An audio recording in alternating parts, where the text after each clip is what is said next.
നമ്മൾ സ്നേഹിച്ച ആളുടെ കൂടെ ജീവിക്കാൻ പറ്റുന്നത് വലിയ ഭാഗ്യ. അതിന് അവസരം കിട്ടുന്നത് ശരിക്കും ഈശ്വരാനുഗ്രഹം തന്നെയാ. ചേച്ചിയുടെ സാറിന്റെ പ്രണയവിവാഹമായിരുന്നു? അത് വലിയ കഥയാ. അത് പിന്നെ എപ്പോഴും ഞാൻ പറയാം. പറയണേ. ഇനി കുറച്ചുകൂടെ നടക്കാം. വാ.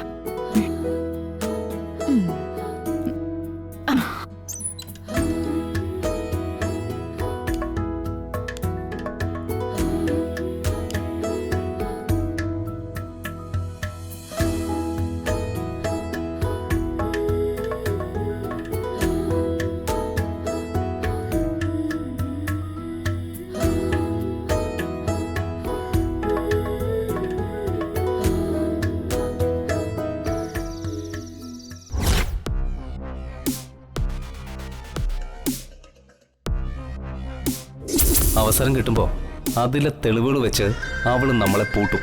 അതിലങ്ങനെ എന്തെങ്കിലും ഗൗരി എഴുതി വെച്ചിട്ടുണ്ടെങ്കിൽ ആദ്യം അകത്താവുന്നത് നാത്തൂനായിരിക്കും.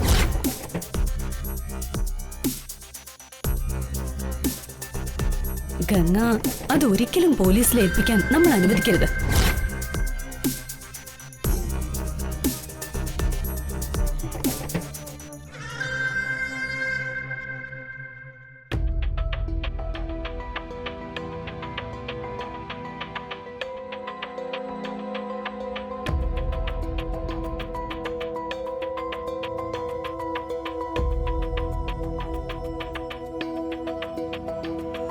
അമ്മ എന്താ ടെൻഷനിലാണോ? ടെൻഷനുണ്ട് മോനെ. നീ കരുതുന്ന പോലെ ഇതത്ര നിസ്സാര കാര്യമല്ല. സർപ്പക്കാവിൽ രാത്രി പോകുന്നത് അത്ര സേഫ് അല്ല. പക്ഷേ ഇങ്ങനൊരു കാര്യമായതുകൊണ്ട് പോകാതിരിക്കാനും പറ്റില്ല. സൂക്ഷിക്കണം. ഓരോ കാലടിയും ശ്രദ്ധിച്ചേ വെക്കാവൂ. നാഗങ്ങളെ ചവിട്ടരുത്. ഇല്ലമ്മേ, ഞാൻ ശ്രദ്ധിച്ചോളാം. അല്ല, ശ്രേയ റെഡിയായില്ല ഇതുവരെ? ഞാൻ റെഡി.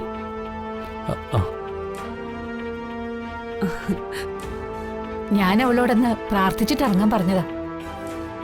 സർപ്പക്കാവില് നാഗേക്ഷിയുടെ സാന്നിധ്യം ഉള്ളതാ. അതിനെക്കുറിച്ച് എന്തെങ്കിലും മന്ത്രവാദിനി പറഞ്ഞിരുന്നോ? ഇല്ല, പറഞ്ഞില്ല. അവിടെ യക്ഷിയുണ്ടോ? പണ്ടങ്ങനെ പറഞ്ഞു കേട്ടിട്ടുണ്ട്. ഓ, യക്ഷിയൊന്നും വരില്ലെന്നേ. നാഗയക്ഷിയേക്കാൾ വലിയ യക്ഷിയല്ലേ എന്റെ കൂടെ വരുന്നത്.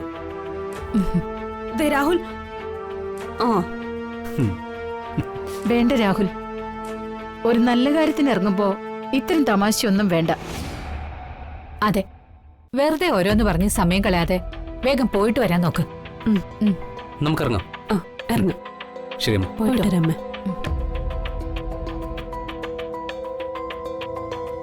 രാഹുൽ, ഇത് കുട്ടിക്കളിയല്ല, സൂക്ഷിക്കണം. ഇത് എന്റെ കയ്യിലുള്ളപ്പോ ഒന്നും പേടിക്കേണ്ട കാര്യമില്ല. ശരി, വേഗം പോയി എല്ലാം എടുത്തോണ്ട് വാ. ശരി, പോയിട്ട് വരാം.